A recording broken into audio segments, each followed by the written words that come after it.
হাঁটুর উপরে হাঁটু করে বলবো না এই উস্তাদ আমার মাথার তাজ, গায়ের চামড়া দিয়ে উস্তাদকে জুতা বানিয়ে দিলে একটা অক্ষরের পরিশোধ হবে না। কথা ঠিক কিনা? হযরত আলী রাদিয়াল্লাহু তাআলা আনহু বলেন, মান আল্লামানি হারফুন মান আল্লামানি হারফান ফানা আব্দুল্লাহ। হযরত আলী রাদিয়াল্লাহু তাআলা আনহু বলেন, মান আল্লামানি হারফান, যে ব্যক্তি আমাকে একটা অক্ষর শিখাইছে, ফানা আব্দুল্লাহ, আমি তার গোলাম। আমি তার কিনা গোলাম। হযরত আলী বলেন, আমাকে যে একটা অক্ষর শিখাইছে আমি তার গোলাম। সে অক্ষরটা সরাই হোক, এই অক্ষরটা এবিসিডি হোক, এই অক্ষরটা আলিফ বা হোক, আমার যে ব্যক্তি একটি অক্ষর শিক্ষা দিয়েছে, আনা আব্দুল্লাহ, আমি তার কিনা গোলাম, আমি তার গোলাম, আমি তার দাস।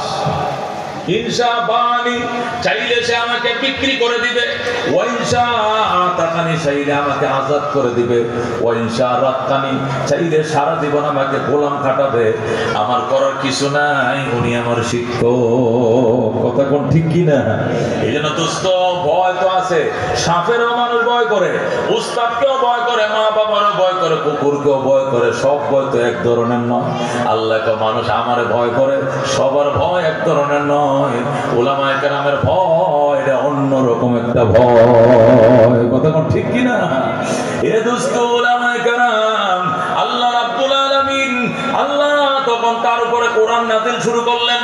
মক্কা নগরে যখন কোরআন নাযিল শুরু হলো, আল্লাহর হাবিব সাহাবায়ে কেরামকে নিয়ে পরামর্শ করলেন, সাহাবায়ে কেরাম রে, এই যে কোরআন অবতরণ শুরু হলো, আল্লাহ কোরআনের চর্চা যেন ঠিক থাকে, আমি একটা মাদ্রাসা বানাইতে চাই, কি করব? হযরত যায়েদ ইবনে আরকাম রাদিয়াল্লাহু তাআলা আনহু, রাসূলের ফুফাতো ভাই হযরত যায়েদ ইবনে আরকাম বলে, ইয়া রাসূলুল্লাহ, হাবিবাল্লাহ, আমি আমার আব্বা আরকাম ইবনে আবিল থেকে একটু জায়গা পাইছি ওয়ারিস সূত্রে, আমি জায়গার মধ্যে ঘর বানাইতে চাইছিলাম, কিন্তু আপনি মাদ্রাসা বানাইবেন, কোরআন পড়াইবেন, জান আমি যায়েদ ইবনে আরকাম আমার জমি নবীরকে দিয়া দিলাম, আপনি মাদ্রাসা বানান। জোরে বলেন আল্লাহু আকবার। ওই যে যারা মক্কা মদিনায় গেছেন, সফা পাহাড় দেখছেন নি? সফা মারওয়া, সফা থেকে মারওয়া যায়, মারওয়া থেকে সফা আসে, ওই যে সাই করে দেখছেন না ভাই? সফা মারওয়া পাহাড়, ওই সফা পাহাড়ের পাশে হযরতে যায়েদ ইবনে আরকাম রাদিয়াল্লাহু তাআলা আনহুর জায়গা ছিল। ওনার আব্বা আরকাম ইবনে আবিল ইন্তেকাল করেছেন, ইন্তেকালের টাইমে একটু জায়গা রেখে গেছেন। এই আরকামের ঘরে জন্ম নিয়েছে যায়েদ ইবনে আরকাম, এই জন্য বাবার থেকে সম্পত্তিটা তিনি ওয়ারিশ পাইছিলেন, পাহাড়ি জমিন। এই জমিনটা নবীকে অক্ষ করে দিলেন, আর বলেন, নবী গো, ওই জায়গার মধ্যে আপনি মাদ্রাসা বানান, আমি অক্ষ করে দিলাম। সুবহানাল্লাহ। হযরতে যায়েদ ইবনে আরকামের জমিনে আল্লাহর নবী মক্কা শরীফ মাদ্রাসা বানাইলেন। নবী হওয়ার পর তিনি মক্কা 13 বছর ছিলেন। এই 13 বছর সেখানে বসে আল্লাহ নবী সাল্লাল্লাহু আলাইহি ওয়াসাল্লাম কোরআন শিখাইতেন সাহাবীদেরকে, হাদিস শিখাইতেন আলাদা, কোরআন শিখাইতেন আলাদা, দর্শনকে দায়িত্ব দিয়েছেন, আল্লাহর কোরআনগুলো তোমরা লিপিবদ্ধ করো, কাগজে লেখো। হযরতে আল্লাহ মুহাম্মদুর রাসূলুল্লাহ সাল্লাল্লাহু আলাইহি ওয়াসাল্লাম একদলকে দায়িত্ব দিয়েছেন কোরআন লিপিবদ্ধ করার জন্য, আরেক দল দায়িত্ব নিয়েছে হাদিস লিপিবদ্ধ করার জন্য। দীর্ঘ 13 বছর যায়েদ ইবনে আরকামের বাড়িতে মাদ্রাসা ছিল। 13 বছরের মাথায় নবী হিজরত করে মদিনায় চলে গেলেন। মদিনায় চলে যাওয়ার পর নবী বললেন, আমার জীবনের স্বপ্ন ছিল মসজিদ বানাবো, আগে মসজিদ বানাও। আল্লাহু আকবার। মাদ্রাসা মক্কায় বানায় আসছি, আগে মসজিদ বানাও। এরপরে তিনি মদিনা শরীফ মসজিদ বানাইলেন। এরপরে মাদ্রাসার জন্য জায়গা পান না, মসজিদের ভিতরে মাদ্রাসা বানাইলেন। মসজিদে নববীর কোণার মধ্যে মাদ্রাসাতুস সুফফা নামক মাদ্রাসা বানাইলেন। সেখানে 10 বছর পর্যন্ত নবী কোরআন হাদিসের তালিম দিলেন। জোরে বলুন সুবহানাল্লাহ। মক্কায় দিলেন 13 বছর, মদিনা শরীফ দিলেন 10 বছর। এই 23 বছর আল্লাহর হাবিবে কওমি মাদ্রাসা পড়াইছেন। নবীজির ইন্তেকালের পরে হযরতে আবু দারদা রাদিয়াল্লাহু তাআলা আনহু এই কওমি মাদ্রাসার প্রথম শাখা গঠন করলেন সিরিয়ার রাজধানী দামেস্কে। সিরিয়ার রাজধানী দামেস্কে তিনি মাদ্রাসা গঠন করলেন। প্রতিষ্ঠাতা ছিলেন হযরতে আবু দারদা, নবীজির সাহাবী। আবু দারদা রাদিয়াল্লাহু তাআলা আনহু যখন সিরিয়ায় মাদ্রাসা বানাইলেন, ওনার দেখা দেখি ইরাকের কুফা নগরীতে হযরত আব্দুল্লাহ ইবনে মাসউদ রাদিয়াল্লাহু তাআলা আনহু, আব্দুল্লাহ ইবনে মাসউদ রাদিয়াল্লাহু তাআলা আনহু ইরাকের তখনকার রাজধানী ছিল কুফা, সেখানে তিনি মাদ্রাসা বানাইলেন। আব্দুল্লাহ ইবনে মাসউদের মাদ্রাসার কথা শুনে ওই মিশরের রাজধানী কায়রোতে হযরতে আল্লাহ আমর ইবনে সাদ রাদিয়াল্লাহু তাআলা আনহু মিশরের রাজধানী কায়রোতে মাদ্রাসা বানিয়েছেন। এই মাদ্রাসাগুলো দেখতে দেখতে আমাদের দক্ষিণ পূর্ব এশিয়া আফগানিস্তানের রাজধানী তখন ছিল গজনি। ওই সুলতান মাহমুদ গজনবী রহমতুল্লাহ আলাইহি তখন আফগানিস্তানের রাজধানী ছিল গজনি। গজনিতে সুলতান মাহমুদ গজনবী মাদ্রাসা বানাইলেন। সুলতান মাহমুদ গজনবীর মাদ্রাসা দেখে বাদশা নিজামুল মুলুক, ইরাকের বাদশা, যাকে বাদশা নিজামউদ্দিন বলা হতো, যাকে নিজামুল মুলুক বলা হতো, বাদশা নিজামউদ্দিন ইরাকের রাজধানী বাগদাদে, আগে আব্দুল্লাহ ইবনে মাসউদ বানাইছে কুফায়, এবার তিনি বানাইলেন বাগদাদে কওমি মাদ্রাসা। নাম দিলেন মাদ্রাসায়ে নিজামিয়া। যেহেতু প্রেসিডেন্টের নাম ছিল নিজামউদ্দিন, মাদ্রাসার নাম দিয়েছে মাদ্রাসায়ে নিজামিয়া। এই জন্য কওমি মাদ্রাসাকে দেওবন্দ মাদ্রাসা বলা হয়, দরসে নিজামির মাদ্রাসা বলা হয়। দরসে নিজামি মানে ওই যে নিজামিয়া মাদ্রাসা ইরাকের প্রেসিডেন্ট বাদশা নিজামুল মুলুকে বানাইছিল, নাম দিয়েছিল মাদ্রাসায়ে নিজামিয়া। ওই মাদ্রাসা নিজামিয়াতে পৃথিবী বিখ্যাত তিনজন মনীষী লেখাপড়া করছেন, কোটি কোটি মানুষ লেখাপড়া করে আলেম হয়েছেন। তার মধ্যে বিখ্যাত তিনজন ছিলেন। একজনের নাম ছিল হুজ্জাতুল ইসলাম ইমাম গাজ্জালী রাহমাতুল্লাহ আলাইহি, সুবহানাল্লাহ। উনি মাদ্রাসা নিজামিয়ার ছাত্র ছিলেন। আরেকজন ছিলেন পারস্য কবি শেখ সাদি রাহমাতুল্লাহ আলাইহি, উনিও মাদ্রাসা নিজামিয়ার ছাত্র ছিলেন। আরেকজন ছিলেন বড় পীর আব্দুল কাদের জিলানী রাহমাতুল্লাহ আলাইহি, ওই নিজামিয়ার ছাত্র ছিলেন। আল্লাহু আকবার। ইরানে পীর দস্তগীর মুহিউদ্দিন আব্দুল কাদের জিলানী, বাবার দিক থেকেও তিনি ছিলেন কুরাইশের, মায়ের দিক থেকে ছিলেন কুরাইশের। এত বড় পীর দুনিয়াতে আরেকজন হবে না। বড় পীর আব্দুল কাদের জিলানী রাহমাতুল্লাহ আলাইহি, তিনিও সেই মাদ্রাসায়ে নিজামিয়ার ছাত্র ছিলেন। সুবহানাল্লাহ। মাদ্রাসায়ে নিজামিয়া দেইখা ভারতের মুগলদের ভিতরে মাদ্রাসা বানানোর হিড়িক উঠে গেল। দিল্লির রাজা ছিল সুলতান আলতামাস, দিল্লির শাসনকর্তা সুলতান আলতামাস রহমতুল্লাহ আলাইহি, দিল্লিতেও তিনি কওমি মাদ্রাসা প্রতিষ্ঠা করলেন। সুলতান আলতামাসকে দেখে ওই আজমিরের শাসক ছিলেন সুলতান সালাউদ্দিন ঘুরি রহমতুল্লাহ আলাইহি। সুলতান সালাউদ্দিন ঘুরি রহমতুল্লাহ আলাইহি আজমিরেও কওমি মাদ্রাসা প্রতিষ্ঠা করলেন। সুবহানাল্লাহ। এইভাবে মাদ্রাসা বানানো শুরু হলো। শুধু বাংলা বঙ্গপ্রদেশ জানা ছিল, তখন বঙ্গপ্রদেশ ছিল, বাংলাদেশ ছিল না। বঙ্গপ্রদেশের মধ্যে বাংলাদেশ, এটা পশ্চিম বাংলা, উড়িষ্যা, আসাম, এই চারটা স্টেট মিলে এটাকে বঙ্গপ্রদেশ বলা হতো। শুধু বঙ্গপ্রদেশ মানে যে দেশের মানুষ বাংলায় কথা বলে, ওই এলাকার মধ্যে ৮০,০০০ মাদ্রাসা ছিল। সুবহানাল্লাহ। এবং এই মাদ্রাসাগুলো যেন সুন্দরভাবে চলতে পারে, এই জন্য প্রত্যেকটা মাদ্রাসা মসজিদের নামে ২০ বিঘা ৫০ বিঘা জমিন অক্ষ ছিল। এই অক্রিয় সম্পত্তির উপরে মসজিদ মাদ্রাসাগুলো যখন সুন্দর করে চলতে শুরু করলো, হঠাৎ করে ১৭০১ খ্রিস্টাব্দে বাদশা শাহজাহানকে ম্যানেজ করে ইস্ট ইন্ডিয়ান কোম্পানি ইন্ডিয়ায় ঢুকে গেল। হিন্দুস্তানি ইস্ট ইন্ডিয়ান কোম্পানি ঢুকে গেল। ওই বাদশা শাহজাহানকে ম্যানেজ করা এই রেজিস্ট্রেশন পায় যখন ইস্ট ইন্ডিয়ান কোম্পানি ইন্ডিয়াতে ঢুকলো, ১৭০১ সালে ঢুকছে। ১৭৮৭ খ্রিস্টাব্দের ভিতরে একবারে মোগলদের পরাজয় ঘটে গেল। সমস্ত মোগলরা পরাজিত হলো। ইস্ট ইন্ডিয়ান কোম্পানি প্রথম ব্যবসার নামে আইসা সমস্ত মোগলদের ক্ষমতা তারা কেড়ে নিল, সমস্ত মুসলমানদেরকে পরাজিত করলো। তারা ক্ষমতায় বসে গেল। ক্ষমতায় বসে মসজিদ মাদ্রাসাগুলো সব ঘুরিয়ে দিল, ধ্বংস করে দিল। নাউজুবিল্লাহ। কোন মসজিদ রাখে নাই, মাদ্রাসা রাখে নাই, সব ধ্বংস করে দিল। যে মসজিদ মাদ্রাসার নামে মুসলমান অপ্রিয় সম্পত্তিগুলো দিল, এই অপ্রিয় সম্পত্তিগুলোকে তারা বাজেয়াপ্ত করে দিল। করে দেওয়ার পর মুসলমানদের বিরুদ্ধে আন্দোলনে দানা বাঁধা শুরু করলো। যখন দারুণ আন্দোলন শুরু হয়ে গেল, আমাদের মসজিদ বাংশগুলো বানায় দিতে হবে, মাদ্রাসা বাংশ বানায় দিতে হবে। যখন সংগ্রাম শুরু হয়ে গেল, তখন ব্রিটিশ রাজার যিনি এই ইন্ডিয়াতে যিনি প্রধান ছিলেন, লর্ড ওয়ারেন হেস্টিংস, যিনি গভর্নর কি ছিল ব্রিটিশের পক্ষ থেকে ভারতবর্ষে যিনি কি ছিলেন? রাজা ছিলেন, গভর্নর ছিলেন, লর্ড ওয়ারেন হিস্টেন। তখন 1781 খ্রিস্টাব্দে মুসলমানদেরকে সান্ত্বনা দেওয়ার জন্য কলকাতা আলিয়া বানায় দিল। কি বানায় দিল? বানাইছে, বাংছে সব কওমি মাদ্রাসা, বানায় দিছে আলিয়া মাদ্রাসা। কি বানায় দিছে? আলিয়া। এই যে প্রথম আলিয়া হলো পৃথিবীতে। লর্ড ওয়ারেন হিস্টেন্স কলকাতার মধ্যে তাদের টাকা দেয়, খ্রিস্টানদের টাকা দেয় জায়গা কিনছে, কিনে এই জায়গায় মাদ্রাসা নামে দিছে। প্রিন্সিপাল লর্ড ওয়ারেন হিস্টেন্স নিজেই খ্রিস্টান প্রিন্সিপাল, খ্রিস্টান প্রতিষ্ঠাতা, খ্রিস্টানের জমি, খ্রিস্টান সিলেবাস ধারণ করছে, খ্রিস্টানরা বেতন দেয়। একজন দুইজন নয়, লর্ড ওয়ারেন হিস্টেন্স চলে যাওয়ার পর টানা 25টা প্রিন্সিপাল ছিল খ্রিস্টান। লর্ড ওয়ারেন হিস্টেন্সের পরে আরেকজন হয়েছে কি চ্যান্সেলর হয়েছে, সেও খ্রিস্টান, এরপরে চ্যান্সেলর সেও খ্রিস্টান। এইভাবে 25টা প্রিন্সিপাল কেছে কলকাতা আলিয়া সব খ্রিস্টান। যে মাদ্রাসার প্রতিষ্ঠাতা খ্রিস্টান, জমিদাতা খ্রিস্টান, সিলেবাস নির্ধারণ খ্রিস্টান, বিল্ডিং বানাইছে খ্রিস্টানরা, প্রিন্সিপাল খ্রিস্টানরা। এই মাদ্রাসাকে ইসলামের জন্য বানাইছে না ইসলামের গোড়া কাটার জন্য বানাইছে? গোড়া কাটার জন্য। তখন তারা মুসলমানদেরকে সান্ত্বনা দিল, যদিও আপনাদের 80,000 মাদ্রাসা ভাঙছি, 80,000 মসজিদ ভাঙছি, এর পরিবর্তে বড় বড় একটা মাদ্রাসা আপনাদেরকে বানায় দিছি। আগে তো অক্রিয় সম্পত্তি দিয়ে চলতো, আমাদের অক্রিয় সম্পত্তি দেন।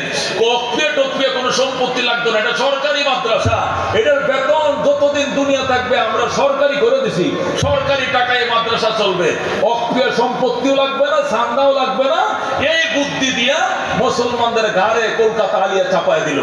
এরপরে যখন সিলেবাস দেখা গেল জিহাদের কোনো আয়াত নাই, প্রতিবাদের কোনো আয়াত নাই, মুসলমানকে মেরে ফেললেও মুসলমান প্রতিবাদ করতে পারবে না। সিলেবাস আল্লাহ নবী সাল্লাল্লাহু আলাইহি ওয়াসাল্লামের সিয়াসিত্তার হাদিস থেকে 40 লক্ষ হাদিস থেকে বাছাই করে 400-500 আয়াত দিয়ে সিলেবাস বানাইছে। মিডিয়া হাদিসগুলো খাওয়ার পর একটু ঘুম যাওয়া সুন্নত, খানা খাওয়ার পর একটু মিষ্টি খাওয়া সুন্নত, এই যে সুন্নত যে আছে ওই মিষ্টি হাদিসগুলো পড়ানোর সিলেবাস বানাই দিছে। আর কাফেরদের বিরুদ্ধে জিহাদ করা ফরজ, কাফেররা একবার আক্রমণ করলে 10 বার পাল্টা আক্রমণ করতে হবে, কাফেরদের দাঁত ভাঙা জবাব দিতে হবে। কয় জিহাদ করা যাবে না, এটা আবার জঙ্গিবাদ।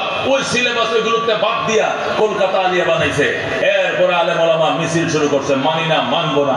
এমন ভাবে মাওলানা মাজদুদ্দিন ব্রিটিশের বিরুদ্ধে, মাওলানা মাজদুদ্দিন এমন আন্দোলন সংগ্রাম চাঙ্গা করে শুরু করলো, ব্রিটিশরা দেখলো বঙ্গোপসাগর ছাড়া আমাদের পলানোর আর কোনো জায়গা নাই।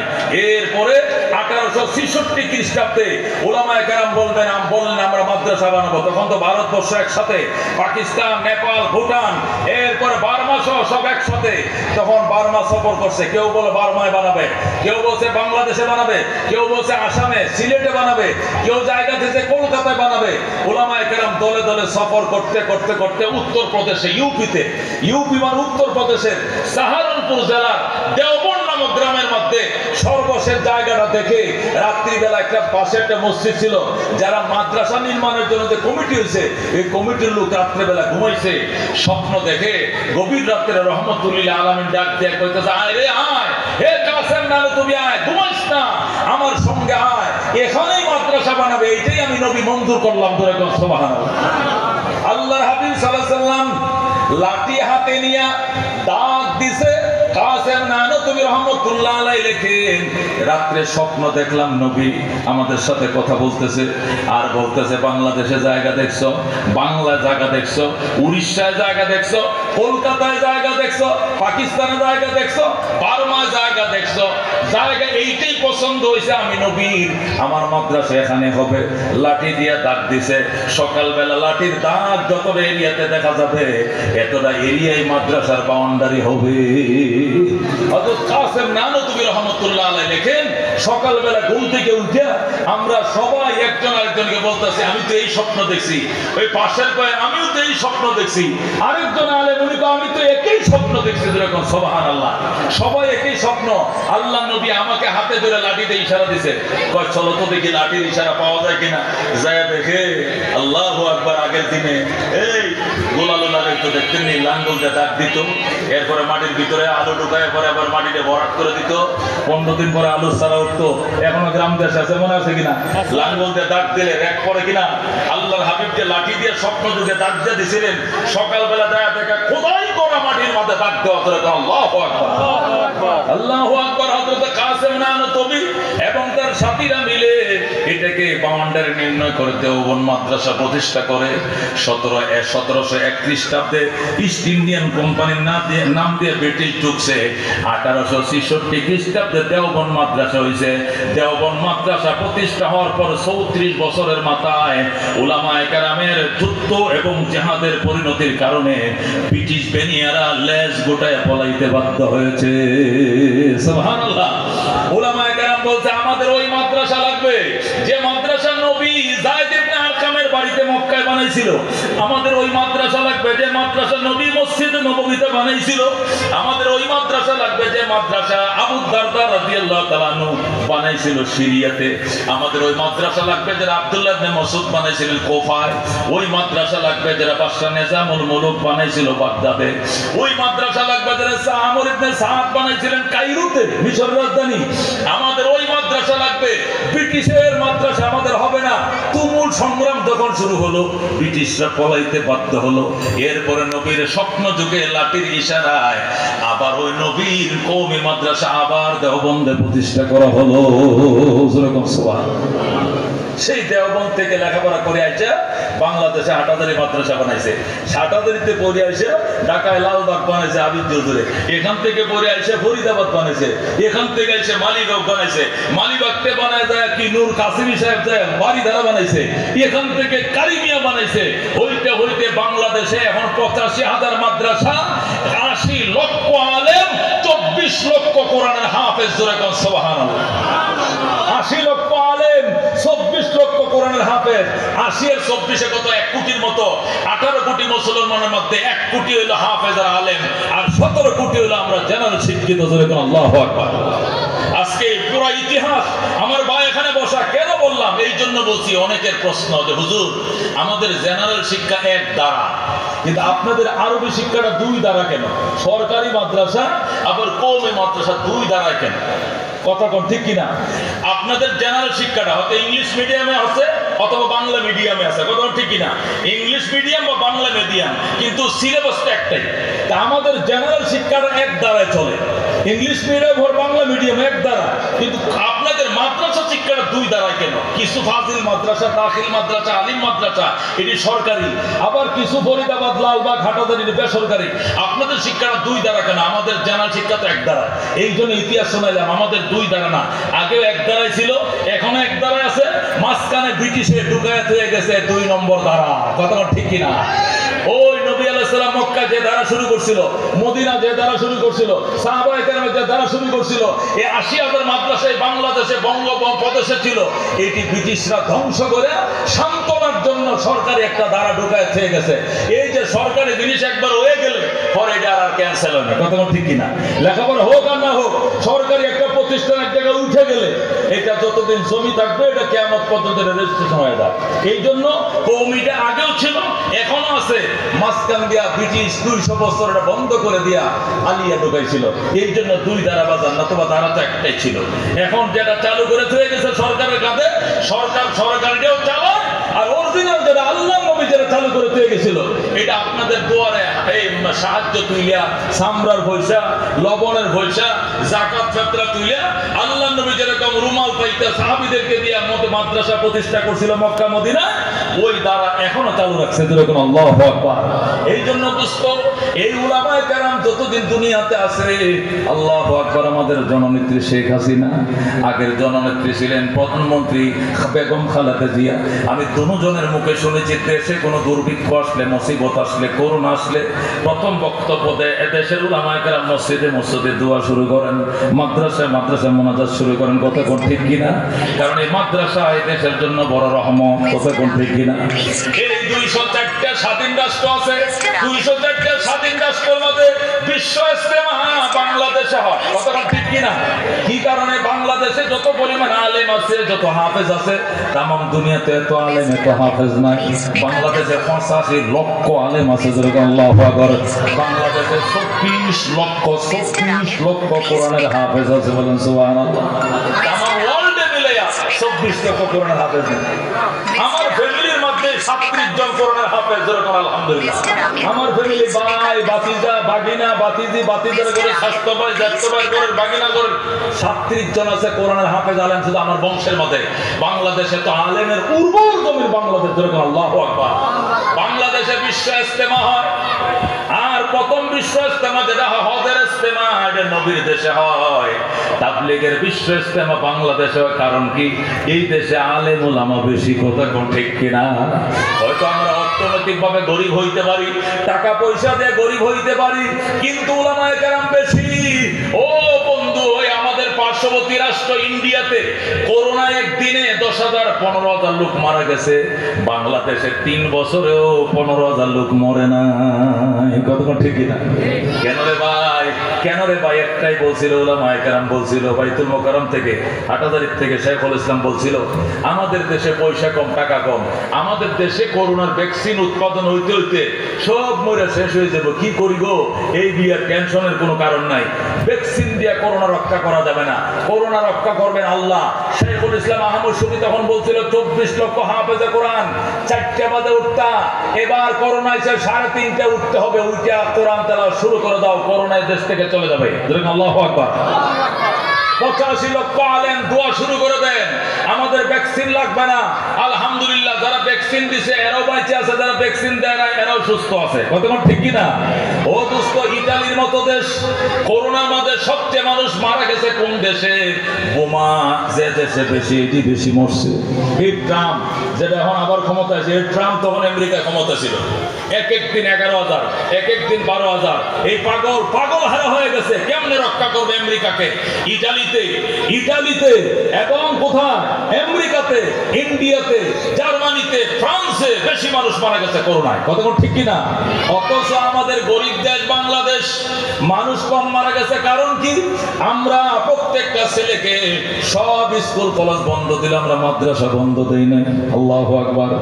আপনি অবাক হয়ে যাবেন, আমি জামিয়া কারিমিয়া মাদ্রাসা আজকে 27 বছর পর্যন্ত আমি এখানে সিনিয়র মুহাদ্দিস, হাটাজারি থেকে লেখাপড়া শেষ করে আমি এখানে, আমার স্পষ্ট মনে আছে অনেক চাপ দেওয়া হয়েছে প্রশাসনের পক্ষ থেকে মাদ্রাসা বন্ধ করেন। আমরা বললাম মাদ্রাসা বন্ধ করলে দেশ বাঁচবে না, দেশ বাঁচবে না। আল্লাহু আকবার। এই জন্য আমরা মাদ্রাসা খোলা রাখবো। স্বরাষ্ট্রমন্ত্রী আসাদুল কামালের পক্ষ থেকে লোক পাঠানো হয়েছে মাদ্রাসায়। আমরা ওনাদেরকে বুঝাইছি, বাবা আমরা আসি শুধু করোনা ফিরানোর জন্য, আল্লাহর দরবারে পায়ে পড়িয়া, খোদার দরবারে সজদায় পড়িয়া আমরা করোনা ফিরানোর জন্য, আল্লাহর কাছে ভিক্ষা চাওয়ার জন্যই আমরা মাদ্রাসাগুলোকে খোলা রাখছি। সুবহানাল্লাহ, অন্য কিছুর জন্য নয়। এরপরে তারা বুঝতে পারছে, পরে আবার বসে অসুবিধা নেই হুজুর থাকেন। আমরা করোনার বছর মাদ্রাসা খোলা রাখছিলাম, কেন? আল্লাহ জানে আযাব থেকে মুসলমানকে, দেশবাসীকে রক্ষা করে, কতক্ষণ ঠিক কিনা? ভারতে আমাদের পার্শ্ববর্তী রাষ্ট্র, ভারতের অবস্থা এমন ছিল, হিন্দুরা তারা সৎকার করা বন্ধ করে দিছে, আর পারতেছে না পুরাইতে, নদীতে ভাসানো শুরু করছে, মুসলমান কবর দেয়া পুরাইতে পারতেছে না, তারা ডাইরেক্ট গঙ্গার মাথায় লাশ পাথরে বাইন্দা ছাড়ছিল, কতক্ষণ ঠিক কিনা? অথচ আলহামদুলিল্লাহ আমাদের দেশে উলামায়ে কেরাম টিম গঠন করছে, কি টিম গঠন করে যাত্রাবাড়ি মাদ্রাসা থেকে এক টিম, আমাদের মাদ্রাসাতে এক টিম, বাড়িদার থেকে এক টিম, ফরিদাবাদ থেকে এক টিম, উলামায়ে কেরাম 25-30 জন করে এক টিম করে আমরা প্রত্যেকটা মেডিকেলে গেছি। ওই মির্জা আব্বাস বাড়ির সামনে মেডিকেল, এরপর ওইদিকে মেডিকেল, ক্যান্টনমেন্টের দিকে মেডিকেল, প্রত্যেকটা ঢাকা মেডিকেলের সামনে আমরা টিম পাঠাইছি। লাশ মারা গেলে আত্মীয় স্বজন তো লাশ নিতে আসে না, সব পড়ে থাকে লাশ। আমরা নিজেরা গোসল করাইছি, আমরা দাফন করেছি, সরকারি গুরুস্থানে আমরা দাফন করেছি, নিজে যাই জানাজা করেছি। ওই দিন আলেম না থাকলে বহু করোনা রোগীর জানাজাই হইতো না, কথা ঠিক কিনা? এই জন্য দোস্ত উলামায়ে কেরাম বড় আদরের ধন, আদরের রতন। নবী বলছেন একটা কোরআনের হাফেজ 2টা ছেলেকে আমরা পাগড়ি পরা দিছি। নবী বলেন একটা কোরআনের হাফেজ যে কোরআন পড়লো, হালাল হারাম মেনে আমল করলো, সে তো জান্নাতে যাবে, সাথে 10টা লোককে সুপারিশ করে জান্নাতে নিয়ে যাবে। সুবহানাল্লাহ।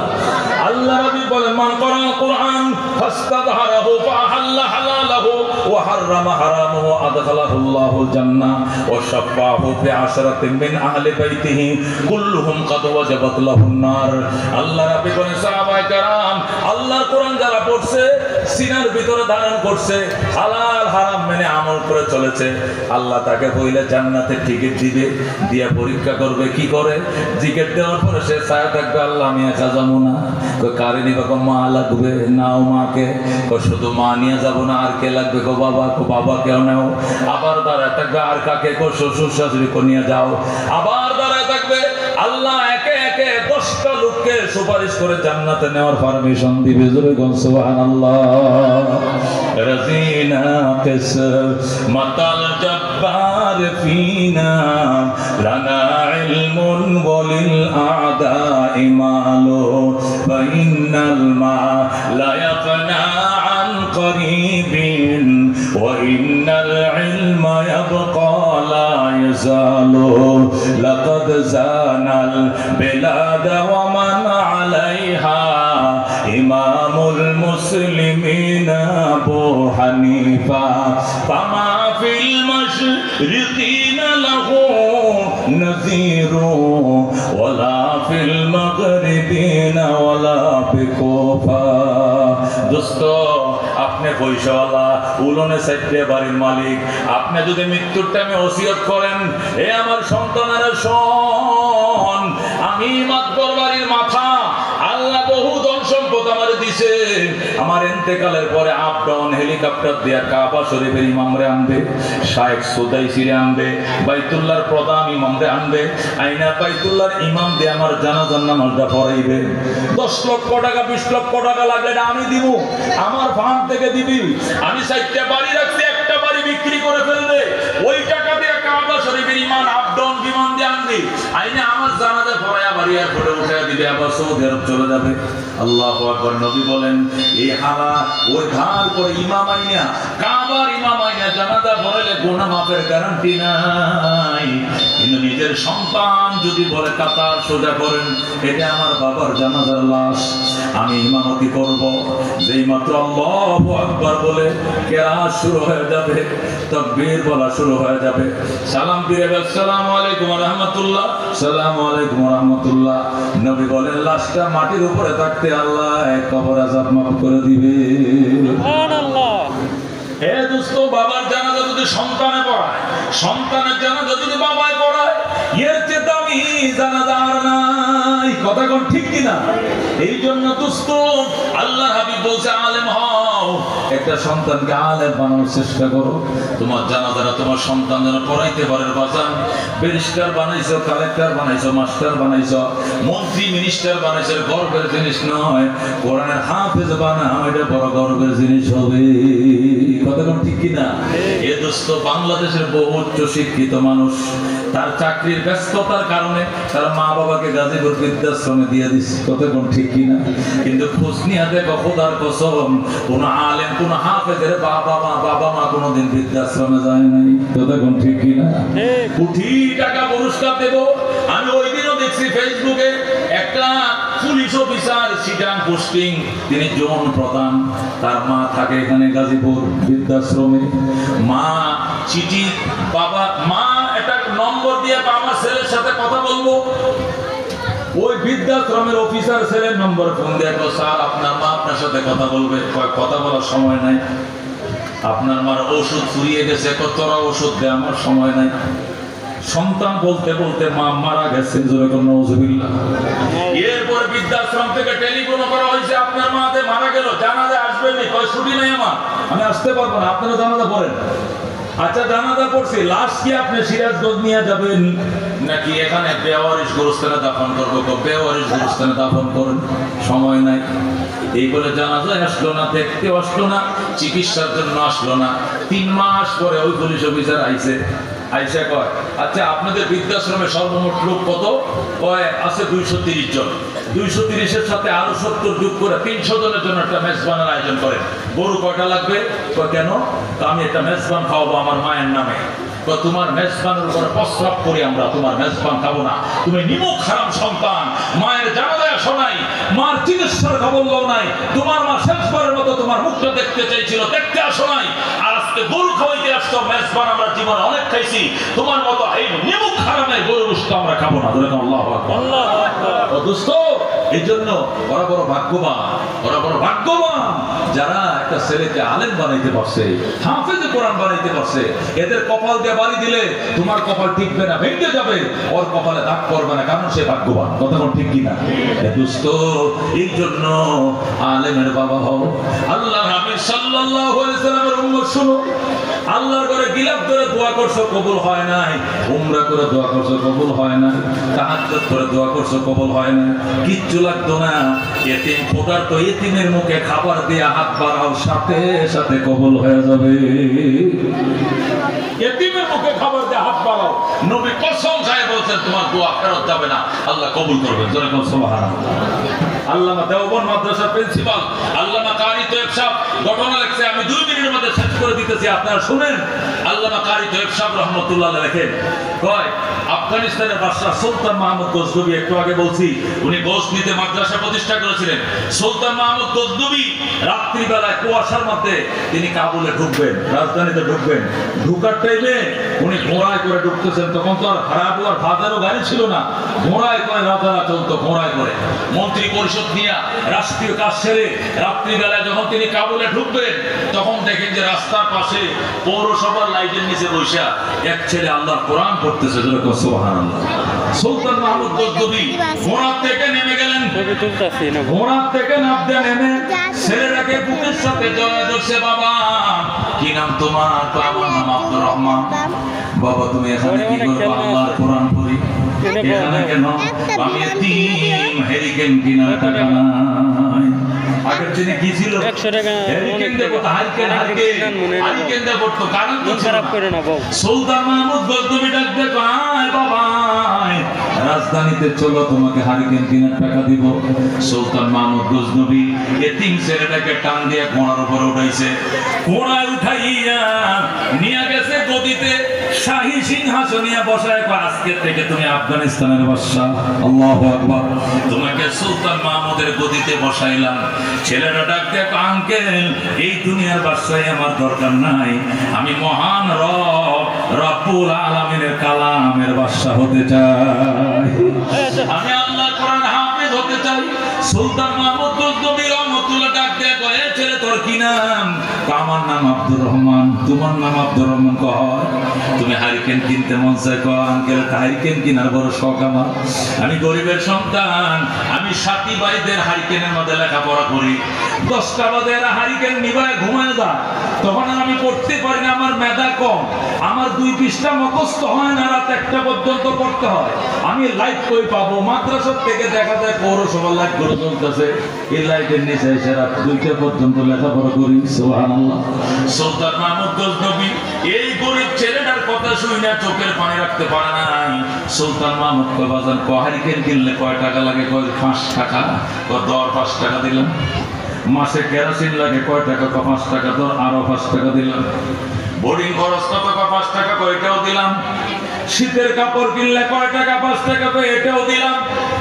1 বছরের খরচ সুলতান মাহমুদ গজনবী ওই ছেলেটাকে দিছে, দিয়া থলের ভিতরে টাকাটা ঢুকায় কোমরের মাথায় পাইতে দিছে। আগের দিনে যে থলে ছিল, থলে ক্ষতি ছিল, ক্ষতি, এই ক্ষতি দিয়ে ছেলেটার কোমরে পাইতে দিছে। সুলতান মাহমুদ গজনবী বাজান যা 1 বছরের খরচা টাকা ধরে দিলাম, আগামী কালকে তো হারিকেন কিনে লইবে, কেরোসিন কিনে ভরবে, এই পৌরসভার লাইটের নিচে কুয়াশার মধ্যে তুই লেখাপড়া করিস না। ছেলেরা রওনা করছে, ঠিক আছে আঙ্কেল গেলাম। ছেলেটা খুশি, সুলতান মাহমুদের সামনে সজদায় করে আল্লাহ দরবারে কান্দে, আল্লাহ আঙ্কেল আমার মনের আশা পূরণ করছে, তুমিও তার মনের আশা পূরণ করে দাও। সুবহানাল্লাহ। এই বলে ছেলেটা মোনাজাতে কান্না শুরু করছে। সুলতান মাহমুদ গজনবী ডাক দেখো, যা বাবা মাদ্রাসায় যা, এই টাকাগুলো ফুরিয়ে গেলে আবার আইসো, তোমাকে আবার টাকা দিব, আমি আবার টাকা দিব। ছোট বাচ্চা কোরআন হাফেজ খুশি হয়ে রওনা হয়েছে। যাওয়ার টাইমে সুলতান মাহমুদ ছেলেটাকে কাছে ডাইকে কপালটার মাঝে চুমো দিয়ে, আয় বাবাটা চুমো দিয়ে দে। ছেলেটার কপালের মাঝে প্রেসিডেন্ট সুলতান মাহমুদ গজনবী চুমো দিছে। চুমো দিয়ে বাজান আজকে 12 বছর পর্যন্ত নবীকে স্বপ্ন দেখার জন্য কান্দি, নবীকে দেখার ভাগ্য আমার হয় না। তুমি দোয়া কইরো আল্লাহ যেন রহমতুল লিল আলামিনকে এক নজর দেখার তৌফিক দেয়। সুবহানাল্লাহ। আমি আল্লাহর নবীর যেন স্বপ্ন দেখতে পারি। বাবা তুমি দোয়া করো, ছেলেটা ঠিক আছে আঙ্কেল আমি দোয়া করব। আর কি আশা আপনার? আরেকটা আমার আশা, দুনিয়াতে ভালো মানুষ খুঁজে পাই না। যদি ভালো মানুষ পাইতাম তাহলে তার জুতা সোজা করতাম, আদর করতাম, দাওয়াত খাওয়াইতাম। ঠিক আছে আঙ্কেল আমি দোয়া করি আল্লাহ যেন ভালো মানুষ মিলিয়ে দেয় এবং আপনার স্বপ্ন বাস্তবায়ন করে। আপনি যেন আল্লাহর হাবিবকে স্বপ্ন দেখতে পারেন, আমি দোয়া করব। সুলতান মাহমুদ ঠিক আছে বাবা দোয়া করিস যা। ছেলেটা বাড়িতে যাইয়া ওযু বানায় 2 রাকাত নামাজ পড়ে কান্দে, আল্লাহ সুলতান মাহমুদ গজনবী আমার হেরিকেন কেনার টাকা দিছে, খাতা কম্বল কেনার পয়সা দিছে, বোর্ডিং এর খরচ দিছে, আমি ডাল ভাত খাওয়ার ব্যবস্থা করছে। আল্লাহ আমার আশা পূরণ করছে। আল্লাহ তুমি আঙ্কেলের 12 বছর পুরান আশা তুমি পূরণ করে দাও। তুমি তার আশা পূরণ না করলে আমি মোনাজাত ছাড়ব না। আল্লাহু আকবার। এ দুস্থ সুলতান মাহমুদ গজনবী ঘুমায় পড়ছে, ছেলেটা মাদ্রাসায় দিয়ে মোনাজাত শুরু করছে। সুলতান মাহমুদ কয় আমার যেই মাত্র চোখটি লাগছে আমি ছায়া দেখি রহমতুল লিল আলামিন আমার সামনে হাজির। আল্লাহর হাবিব আমার সামনে, আমি নবীর চিহ্নে ফলাইছি। সুলতান মাহমুদ নবীর সালাম জানায়, আসসালাতু ওয়াসসালামু আলাইকা ইয়া রাসূলুল্লাহ, আসসালাতু ওয়াসসালামু আলাইকা হাবিবাল্লাহ।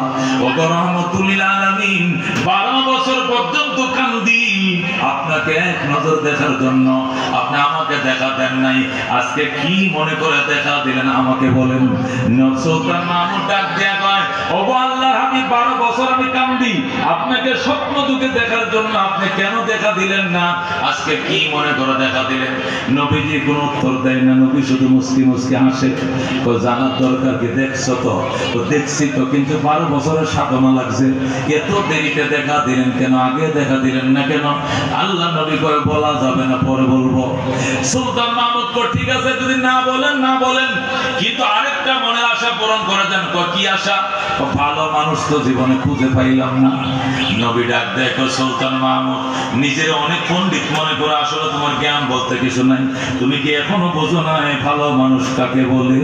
সুলতান মাহমুদ গজনবী 12 বছর পর্যন্ত আমাকে স্বপ্ন দেখার জন্য কান্দো, আমি তোমাকে দেখা দেই না, কিন্তু আজকে একটা ভালো মানুষের খেদমত করছো, কোরআনের হাফেজের হারিকেন কেনার টাকা দিছো, কম্বল কেনার টাকা দিছো, রিজিকের ব্যবস্থা করছো। আমি নবী মদিনায় টিকতে পারি না, হাজির হয়ে গেছি। আল্লাহু আকবার। এ সুলতান মাহমুদ গজনবী তুই কি এখনো বুঝছ না ভালো মানুষ কারে কয়? আমি তো দুনিয়াতে বই নিয়ে এসেছি, হাদিসে খায়রুকুম মান তাআল্লামাল কুরআন ওয়া আল্লামা, তোমাদের মধ্যে সর্বোত্তম ওই ব্যক্তি যে নিজে কোরআন শিখে অন্যকে শেখায়। আল্লাহু আকবার। তুই কি এখনো ভালো মানুষ পাও না? ভালো মানুষ তো ওরা যারা নিজে কোরআন শিখে অন্যকে শেখায়। সুবহানাল্লাহ। ওরে দোস্ত, আল্লামা কারি সাহেব রাহমাতুল্লাহ আলাইহি এই ঘটনা কিতাবের মধ্যে লেখে বলতেছে, দুনিয়ার মানুষের নবীকে যদি স্বপ্ন দেখতে চাও, আল্লাহর হাবিবের দিদার যদি হাসিল করতে চাও, তাহলে নবীজির ইয়েতিম ওয়ারিস কোরআনের হাফেজ আলেমদের মুখের খাবারের ব্যবস্থা করো। সুবহানাল্লাহ। সুলতান মাহমুদ গজনবী আফগানিস্তানের প্রভাবশালী বাদশা, হিন্দু রাজা, ভারতের হিন্দু রাজাদের বিরুদ্ধে তিনি 17 বার অ্যাটাক করছিলেন। আপনারা ইতিহাসে পড়ছেন ঠিক কিনা? ভারতের বিভিন্ন রাজাদের বিরুদ্ধে 17 বার আক্রমণ করছে। কত বড় প্রভাবশালী বাদশা, মহাভারতের প্রেসিডেন্টের বিরুদ্ধে আক্রমণ করছে। এই প্রভাবশালী বাদশা সুলতান মাহমুদ গজনবী 12 বছর পর্যন্ত কাঁদলো নবীকে স্বপ্ন দেখার জন্য। আল্লাহ নবী দেখা দেয় নাই, কিন্তু নবীর ওয়ারিস ইয়েতিমদের খাবারের ব্যবস্থা করছে, হারিকেন কেনার ব্যবস্থা করছে। আল্লাহ রাব্বুল আলামিন নবীর কয়, বন্ধু যা তার দেখা দিয়ে দে, দেখা দিয়ে দে। বলো আল্লাহু আকবার। এই জন্য উলামা দেওবন্দ লেখেন, ও দুস্থ ভাইও, কোরআনের পাখিদের খাবারের ব্যবস্থা করো, এটা রিহাল কিনা দিও, এটা জুব্বা বানায় দিও, রমজান মাসে ইফতারের জন্য কিছু দিও, দুস্থরে কিছু খেজুর কিনে দিও, 1 বস্তা চাউল কিনে দিও, এতিমের খাবারের ব্যবস্থা করিও। আল্লাহু আকবার। এতিমের কলিজা ঠান্ডা হওয়ার আগে আরশের মালিকের আরশ ঠান্ডা হয়ে যাবে। আল্লামা কারি সাহেব এই ঘটনা কিতাবের মধ্যে লেখার পরে লেখে যারা আল্লাহ নবীকে স্বপ্ন দেখার জন্য নবীজির এতিম উম্মতদের খাবারের ব্যবস্থা করবে, সে এক সপ্তাহ পার হবে না, অল্প দিনের ভিতরে নবীকে স্বপ্ন যুগে দেখবে। সুবহানাল্লাহ। এই জন্য ওগো আল্লাহর পিয়ারা বান্দারা, আজকে এই মার্কাজুল করিম মাদ্রাসার ছেলেদের মাথায় পাগড়ি পরাইছি আমি মোমিন ভাই, এই জমিদার বংশের সন্তান, মাতবর বংশের সন্তান। ইনি এখন মুরব্বী, উনার বয়স করে অনেকে চলে যাচ্ছে, উনাকে সাথে নিয়ে পাশে আরেক মুরব্বী কাকা বসা, আমি ওনাদেরকে সাথে নিয়ে হাফেজে কোরআনদের মাথায় পাগড়ি পরাইছি। বাজানরে বাকি সাকি দরকার নাই, নগদ নগদ বাজানরে। ও বাজান, অনুরোধ করে বলি, একটা এতিম বাচ্চার জন্য একটা চাউলের বস্তা, একটা চাউলের বস্তার দাম মাত্র 1500 টাকা। 25 কেজি একটা চাউলের বস্তা। 30 পারা কোরআনের জন্য 30টি আল্লাহর বান্দা চাই, একটা চাউলের বস্তা দিবেন মাত্র 1500 টাকা। প্রথম একজন আল্লাহর বান্দা বলেন কে দিবেন? মাশাআল্লাহ। এই মাত্র সবের নাম আগে লেখেন, তবে মাত্র সবের নামে একটা বস্তা লিখলে হয় না, কেউ দুইটা নেওয়া লাগে কমপক্ষে। কি কর, একটা সম্মান আছে না? হ্যাঁ, একটা সম্মান আছে কিনা? এই বলুন না, মানুষ বলুন না কি লিখে, আমাদের ভাইয়ের কাছে আমরা চাইবো দুইটা বস্তা কটা, একটা খালাম্মার নামে একটা খালুর নামে, ঠিক কিনা? হ্যাঁ, ওনার আব্বার নামে একটা, আম্মার নামে একটা, দুইটা বস্তা চাই, 3000 টাকা, 1500 করে। রাজি আছেন আপনারা? হাত বাড়ানো কি লিখে? হাত বাড়া। মাও দুধ দেয় না, না চাইলে আপনাদের ছান। সভাপতি সাহেব, আপনি আজকে এই মাহফিলের প্রধান, দুইটা বস্তা চাইছে, 1500 টাকা দিলে 5000 টাকা দূরে কর। মারহাবা। বস্তা হইব 60টার কাছাকাছি। আল্লাহ তুমি কবুল করো, আল্লাহ তুমি মঞ্জুর করো। আল্লাহ হায়াতে বরকত দাও, সুস্থতা বরকত দাও, ইজ্জতে বরকত। পরকাল তোরা নিয়ে কষ্ট দিও না। বাবা নাই যার, মাও নাই যার, সংসারে দুঃখ কষ্ট দিও না গো, কবরে যখন আমি। তার মানে আমি 60টা বস্তা দূরে রাখলাম, লেখেন 60টা বস্তা 5000 টাকা দূরে কর। মারহাবা। এই হুজুর লেখছেন, এই মুফতি আমরা সাহেব লেখেন, মমিন সাহেবের নামে লেখেন 5000 টাকা দূরে কর। মারহাবা। এরপর একটা বস্তা কে বলছিলেন? আপনার ছেলে তো এখানে আজকে পুরস্কৃত হয়েছে, তাই না? কি নাম আপনার? আশা বুলার নামে তানবীর, ওসমান বিন মারুফ। মারুফ সাহেবের ছেলে ওসমান, বাপে পুতে এক বস্তা। আল্লাহ তুমি কবুল করো। আল্লাহ ও চিরে পাগড়ি পরাবেন, ইনশাআল্লাহ ছেলে এখানে যেন হাফেজ হইতে পারে, আল্লাহ তুমি মঞ্জুর করো। আমিন। যেরকম আমি 5টা বস্তা হলো, 6 নম্বর বস্তাটা কোন? কি নাম? হ্যাঁ, আজম সর্দার সাহেব, একটা বস্তা, আল্লাহ তুমি কবুল করো। আমি 7 নম্বর কি নাম কাকা? জাহাঙ্গীর আকন্দ সাহেব। জলদি লিখতে হবে, ইমরান, দ্রুত দ্রুত। আবরারের আব্বা, আবরারের আব্বু। আবরার কোথায়? মাশাআল্লাহ, মাশাআল্লাহ, হাফেজ হবে।